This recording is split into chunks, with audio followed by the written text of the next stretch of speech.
Para bapak, saudara-saudara, hadirin kaum muslim yang mulia. Tidak bisa kita pungkiri bahwa seluruh manusia yang hidup di dunia ini mempunyai masalah. Orang miskin punya masalah, orang kaya pun punya masalah juga. Orang yang tidak punya uang masalah, orang yang banyak uangnya pun masalah juga. Orang yang tinggal di kampung masalah, orang yang tinggal di kota-kota besar juga bermasalah juga. Orang yang tinggal di negeri yang miskin bermasalah, tapi orang yang tinggal di negeri-negeri yang kaya juga bermasalah. Jadi rakyat biasa masalah, jadi pejabat penguasa juga masalah. Kalau dalam ketentaraan, kopral bermasalah, jenderal pun bermasalah juga. Tidak bisa dipungkiri.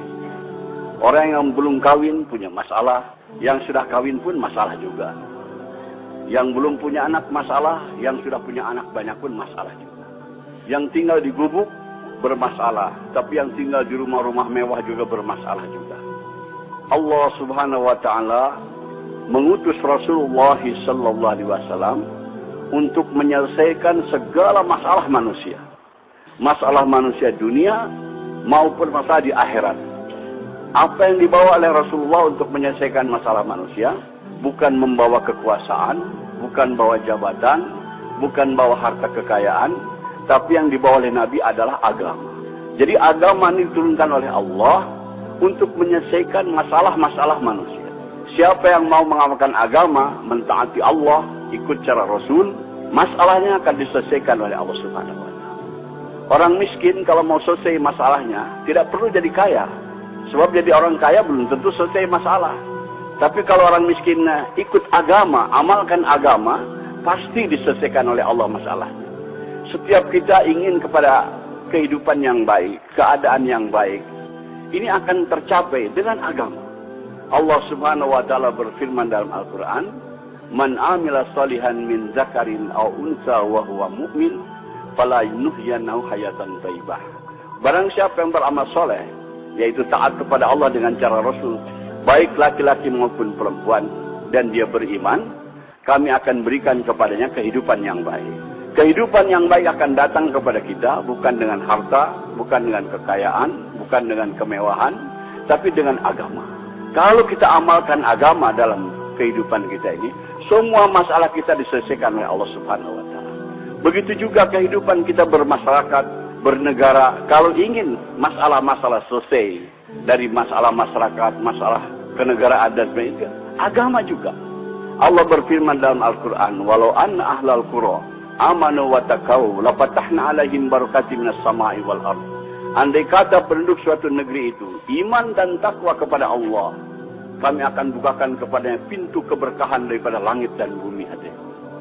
Kemakmuran, kesejahteraan, keamanan akan tercipta dengan agama, dengan taat kepada Allah Subhanahu wa taala.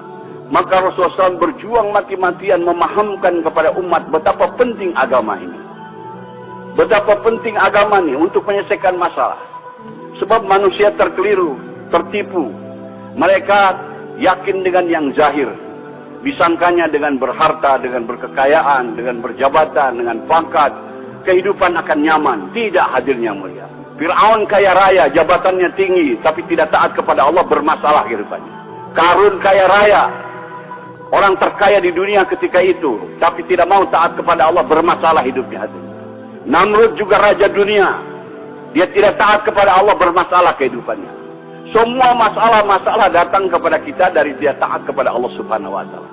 Bukan karena pendapatan kecil, bukan karena miskin, bukan. Yang menyusahkan kehidupan kita ini adalah dosa-dosa kita sendiri. Hadirin, di Jakarta ada ungkapan kata gubuk derita. Maksudnya karena tinggal di gubuk hidup menderita. Sebetulnya yang bikin menderita bukan gubuknya, tapi dosa-dosanya hadirnya. Orang yang berdosa itu walaupun tinggal di gedung yang mewah, tetap hidupnya akan gelisah, hadirnya mulia. Ketahuilah hadirnya mulia, semua kesusahan yang datang kepada kita ini akibat daripada dosa-dosa kita. Allah Subhanahu wa taala memberikan contoh yang gamblang dalam Al-Qur'an. Nabi Ibrahim alaihissalam dapat cobaan, kena hukuman bakar oleh Namrud, dimasukkan ke dalam api selama kurang lebih 40 hari 40 malam. Tapi karena Nabi Ibrahim orang yang taat kepada Allah, orang mengamalkan agama, di dalam api dibahagiakan oleh Allah Subhanahu wa taala. sejuk, nyaman, sejahtera, dapat makan, dapat minum. Masa di gubuk menderita? Nabi Ibrahim dalam api tidak menderita, hadirin, karena bersih daripada dosa. Andai kata hidup kita lurus taat kepada Allah, dalam gubuk pun akan dibahagiakan oleh Allah Subhanahu wa taala. Hadirin yang mulia, ini harus kita camkan, tanamkan dalam hati kita keyakinan dan beritahu dunia bahwa kebahagiaan bukan dalam kebendaan, bukan dalam kekuasaan, tapi dalam taat kepada Allah. Siapa yang tidak taat kepada Allah akan celaka hidupnya, dunianya apalagi akhiratnya. Kita bertanggung jawab atas perkara ini. Setelah Rasulullah SAW wafat, tidak akan ada lagi kedam Nabi ke dunia yang memberikan peringatan kepada manusia. Kita selaku umat Nabi Muhammad SAW beritahu kepada dunia supaya manusia ini selamat. Hanya dengan ikut cara Rasulullah, kehidupan kita akan aman, akan tentram, akan sejahtera, akan bahagia. Maaf hadirin, hidup kita bukan akan bahagia dengan modern, dengan ikut barat. Tidak ada janji Allah Subhanahu wa taala. Tapi kalau kita ikut cara Rasulullah, janji Allah ada di situ. Allah akan berikan kepada kita kesuksesan, kebahagiaan. Maka kita beritahu perkara ini. Hadirin yang mulia, Allah Subhanahu wa taala berfirman dalam hadis qudsi, "Ya ibadi, ana urid anta turid, wala yaqulu illa ma urid." Wahai hambaku, aku punya keinginan, kamu pun punya keinginan, tapi akan berlaku keinginan aku, kata Allah, bukan keinginan kamu. Wa ilan salam dari fi ma urid, fa kaifatuka fi ma turid. Kalau kamu tunaikan keinginan-keinginan aku, maka aku akan tunaikan segala keinginan-keinginan. Tetapi kamu kalau tidak mau menunaikan keinginan aku akan susahkan engkau dalam menunaikan keinginan-keinginanmu. Dan yang akan berlaku adalah keinginan aku, kata Allah. Jadi hadirin, metode, teknik, supaya keinginan-keinginan kita tercapai. Kita ingin bahagia, ingin sejahtera, ingin aman, ingin tentram. Caranya adalah tunaikan keinginan Allah. Tunaikan keinginan Allah. Kalau kita tunaikan keinginan Allah, segala keinginan-keinginan kita akan ditunaikan oleh Allah Subhanahu wa taala. Allah Subhanahu wa taala pencipta kita, pencipta alam semesta semuanya. Dia yang berkuasa, hadirin. Allah berkuasa membahagiakan hambanya walaupun dalam gubuk. Allah berkuasa membahagiakan hambanya walaupun dalam kemiskinan. Allah berkuasa juga menyusahkan hambanya walaupun dalam istana. Allah berkuasa menyusahkan hambanya walaupun di tengah kekayaan, kaya raya. Hadirin, hanya dengan jalan taat kepada Allah. Apa keinginan Allah tadi, hadirin? Allah tidak minta diberi makan, diberi minum. Allah ingin supaya agamanya diamalkan. Kalaulah kita mengamalkan agama Allah, apa yang kita inginkan, keamanan, ketentraman, kesejahteraan, kebahagiaan akan datang kepada kita. Ini janji Allah Subhanahu wa taala. Jadi caranya adalah bukan dengan kemewahan, adalah caranya tunaikan keinginan Allah, yaitu agama. Hari ini orang ingin bahagia, agama ditinggalkan. Tambah jauh, tambah sesat, hadirin yang mulia. Maka kumpul-kumpul kita di sini, hadirin, untuk memahamkan pertama kepada diri kita perkara ini. Setelah itu kita bangkit korban, beritahu ke seluruh dunia bahwa kebahagiaan bukan dalam kebendaan, bukan dalam ekonomi, bukan dalam industri, bukan dalam perdagangan, tapi dalam agama. Hari ini kesalahan umat Islam sibuk dalam perdagangan, sibuk dalam industri, sibuk dalam pembangunan, tapi tidak taat kepada Allah. Wallahi tidak akan bahagia. Kita ingin bahagia tapi tidak ikut cara Rasul. Kita mau ikut cara barat, tidak bisa, tidak dijamin Allah. Bahagianya akan datang dengan ikut cara Rasulullah SAW. Semua masalah akan diselesaikan oleh Allah Subhanahu wa taala.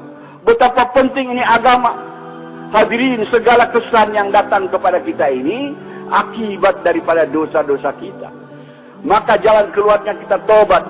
Nabi Adam alaihissalam setelah berbuat dosa tobat, berdoa kepada Allah, mohon diampunkan dosa-dosanya.